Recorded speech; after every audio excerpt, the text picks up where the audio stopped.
Around the World Lit Audio. Journey to the West by Wu Cheng'en. Chapter 6. Full narration script. Channel intro. Welcome to Around the World Lit Audio, the greatest novels ever written, from every corner of the world, in English. New chapter every week, free to listen. Chapter recap.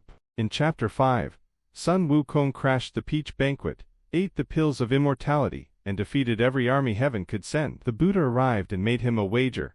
Jump out of my hand, and the throne is yours. Sun Wukong leapt to what he believed was the edge of the universe, and wrote his name on a pillar. The pillar was the Buddha's finger. He had never left the palm of the hand. The Buddha's fist became the five elements mountain, and Sun Wukong was trapped beneath it. 500 years passed. Chapter 6. Chapter 6. 500 years is a long time even for a being who cannot die. Sun Wukong spent them under the mountain in a state that was not quite suffering, and not quite peace, something more specific than either. The particular condition of a creature with infinite time, and no ability to act on it. He could move his head. He could move his hands, when they protruded from gaps in the rock. He could speak to anyone who passed close enough to hear him, which was not often, since the Five Elements Mountain was not on any well-traveled road, and visitors were rare. He thought this was, in a sense, the punishment that fit the crime. Sun Wukong had spent his existence acting, transforming, fighting, somersaulting, eating, declaring, defying. He had never,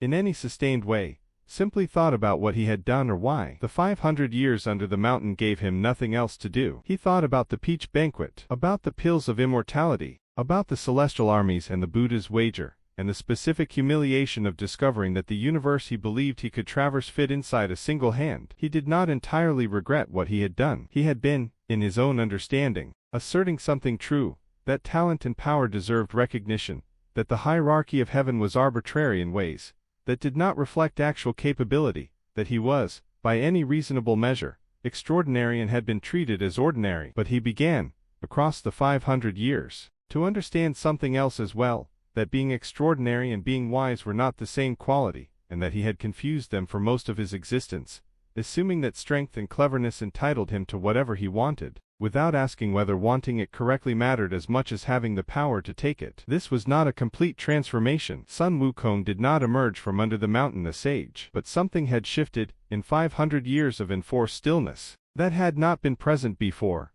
a willingness, however grudging, to consider that there might be a larger pattern he was part of rather than simply opposing. The world changed around the mountain. The Tang Dynasty rose in China, a period of extraordinary cultural flowering, of poetry and art and the particular confidence of an empire that believed itself to be the center of civilization. Within this dynasty, a child was born, who would become a monk. His name, eventually, was Xuanzang, though he would also be known as Tripitaka, the title given to scholars who had mastered the complete Buddhist scriptures. Xuanzang grew up devoted to Buddhism with the particular intensity of someone who finds, early in life, the thing they were made to pursue. He studied, he learned, he became, by early adulthood, one of the most respected Buddhist scholars in China, and also someone troubled by a specific problem. The Buddhist scriptures available in China were incomplete and inconsistently translated. The original, authoritative text existed in India, at the source of the Buddhist tradition, written in Sanskrit, preserved by monasteries, that had maintained them since the time of the Buddha himself. If China was to have a complete and accurate understanding of Buddhist teaching,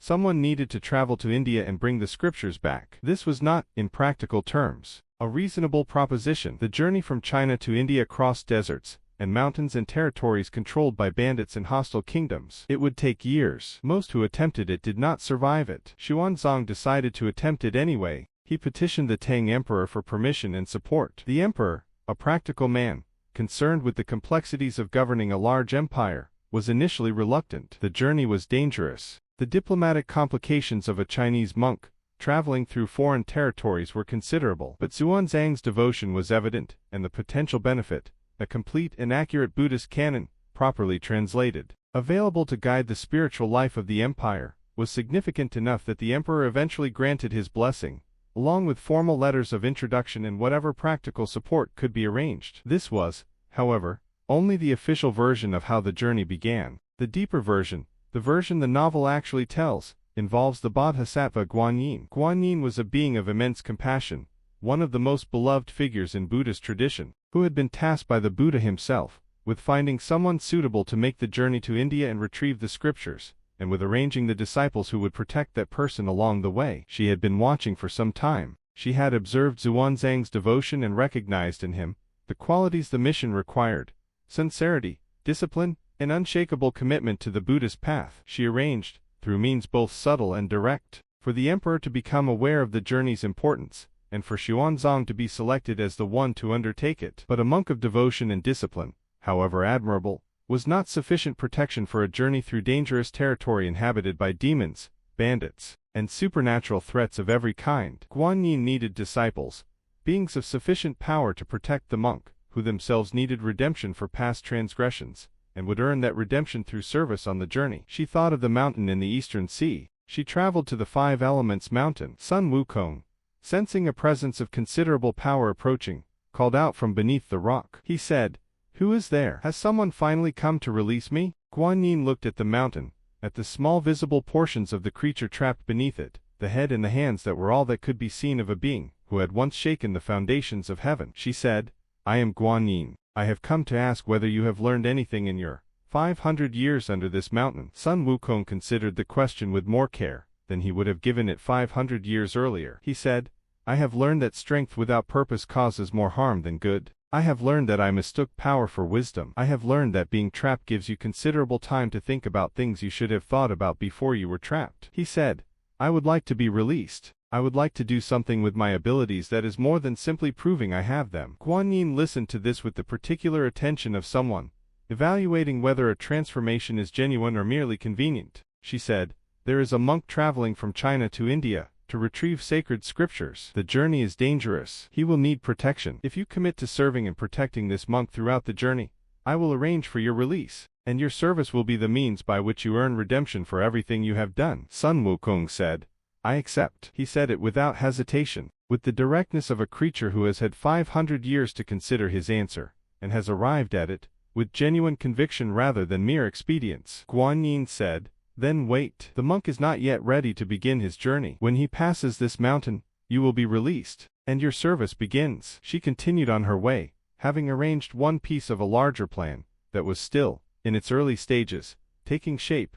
Disciples scattered across the landscape between China and India, each carrying their own burden of past transgression, each waiting for the moment when a monk would pass close enough to release them into a different kind of life. Sun Wukong waited. He had waited 500 years already. He could wait a little longer, now that the waiting had a purpose. Chapter Transition. You have reached the end of Chapter 6 of Journey to the West by Wu Cheng'en. In Chapter 7, Xuanzang sets out from the Tang capital on his journey westward. He travels alone at first, through dangerous territory, before reaching the base of the Five Elements Mountain, where a voice calls out to him from beneath the rock, asking to be released, promising service and protection for the entire journey ahead. Chapter 7 is available next week. Subscribe to Around the World Lit Audio so you never miss a chapter. A new chapter arrives every week.